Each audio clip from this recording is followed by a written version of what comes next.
Good day. Here are the stories for the Manila Times for Friday, January 8, 2021. The head of the National Capital Region Police Office faulted police probers for filing charges in the Christine Angelica Dacera case despite weak evidence that she had been sexually assaulted. Brigadier General Vicente Danao Jr. on Thursday described the evidence as hilaw, the Filipino word for a fruit that has not been ripened. He said in a radio interview that he was not really that convinced when he read the documents on the case.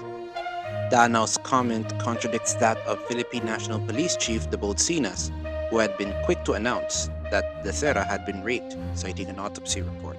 The body of the 23-year-old flight attendant was found in a bathtub of a hotel room in Makati City last January 1.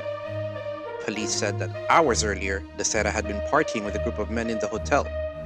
On Wednesday night, the Makati City Prosecutor's Office ordered the release of 3 men who were detained as suspects, saying the evidence submitted by police was too weak to hold up in court.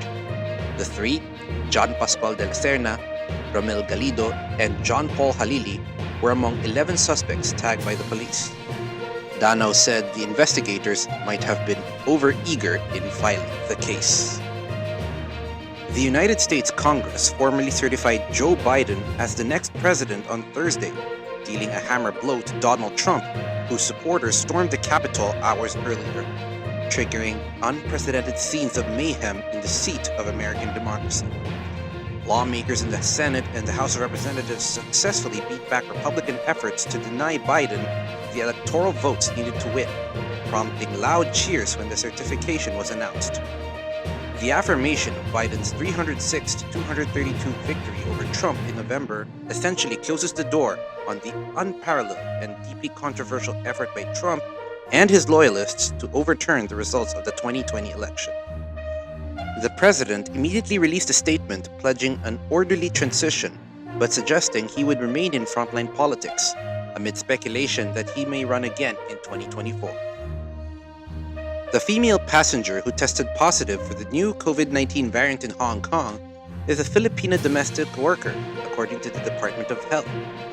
In a Viber message, Health Undersecretary Maria Rosario Vergere said the 30-year-old woman from Cagayan Valley tested negative in Manila before flying to Hong Kong on December 22.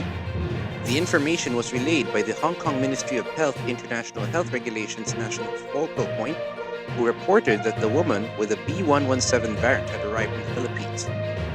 The DOH said the woman left Cagayan Valley on December 17 and arrived in Metro Manila the following day.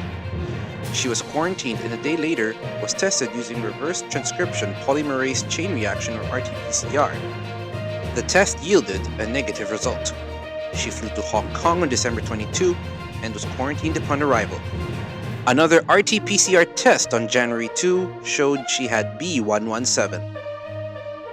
Malacanang on Thursday downplayed the projection of Moody's Investors Service that the Philippines might be the last country in the Asia-Pacific region to recover from the pandemic-induced recession.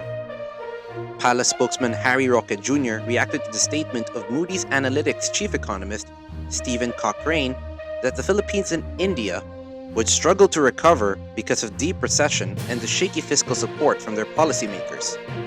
In a virtual press briefing, Roque reiterated Finance Secretary Carlos Dominguez III's position to anchor on fiscal prudence and sustainability any plans to stimulate the economy hobbled by the COVID-19 pandemic. Roque said Dominguez's approach to the fiscal problem is prudent enough to put borrowings to a minimum. Malacanang respects the move of Congress to revive talks on charter change, but clarifies that its number one priority is the COVID-19 pandemic and talks on the vaccine. Palace spokesman Harry Roque Jr. said on Thursday. Roque issued a statement as President Rodrigo Duterte's allies in the Senate and House of Representatives set deliberations on the measure starting next week. Ako Bicol Party List Representative Alfredo Garbin, chairman of the Committee on Constitutional Amendments, said the House will resume its hearings on the proposed charter change next week.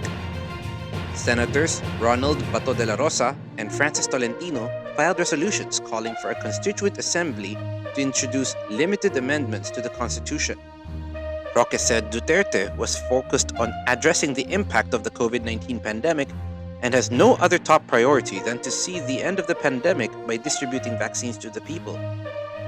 He doused speculations that the revival of talks on charter change had the blessing of the president because there was no need for it. Former Oriental Mindoro Representative Reynaldo Umali died on Thursday morning from cardiac arrest after battling liver cancer and COVID-19. He was 63 years old. Incumbent Oriental Mindoro Representative Alfonso Umali Jr. said his brother tested for COVID-19 last December 12 during his checkup and was diagnosed after with stage 3 liver cancer that worsened to stage 4 in a matter of days. Only 6,000 devotees would be allowed to enter inside the minor Basilica of the Black Nazarene or KUWTT Church during the whole day observance on Saturday of the Feast of the Black Nazarene, according to church officials. This means only 400 devotees can be accommodated in each of the 15 masses. The first starting at 4:30 a.m. with Bishop Roderick Pabilio, Apostolic Administrator of the Manila Archdiocese, and the last at 10:15 p.m. with Church Rector Monsignor Hernando Coronel. The limited accommodation is in line with the government health protocol allowing 30% seating capacity for religious services in areas under general community quarantine to prevent the spread of COVID-19. In business, Bangko Sentral ng Pilipinas Governor Benjamin Diokno said indicators are showing signs that the Philippine economic growth will be in the positive territory starting in the first quarter of the year.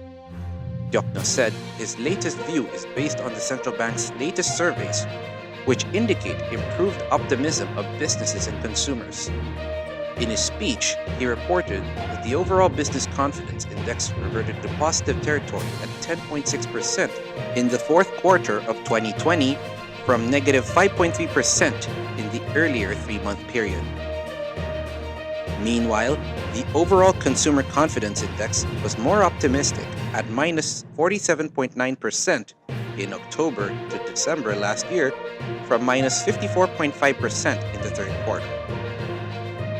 Over to sports, Philippine Basketball Association Commissioner Willie Marshall said on Thursday that the PBA would not be needing to stage its games in a bubble anymore once all members of the league were vaccinated against COVID-19. The PBA is willing to procure vaccines for its players, coaches, and staff. It also looks on donating vaccines to vulnerable members of society in coordination with local government units. Rigoberto Tiglao is the front-page columnist for today's issue. He deciphers how the Communist Party of the Philippines infiltrated the University of the Philippines. Today's editorial discusses China's denial of visas to members of the World Health Organization who are in a mission in tracing the origins of COVID-19. Read the full version on the paper's opinion section or listen to the voice of the Times. For more news and information, get a copy of the Manila Times on print, subscribe to its digital edition, or log on to www.manilatimes.net. Follow us on Twitter, Facebook, or Instagram, and keep up with the Times. With the Fort Villa Serran, this is Eric John C. Kua reporting. May you have a safe Friday ahead.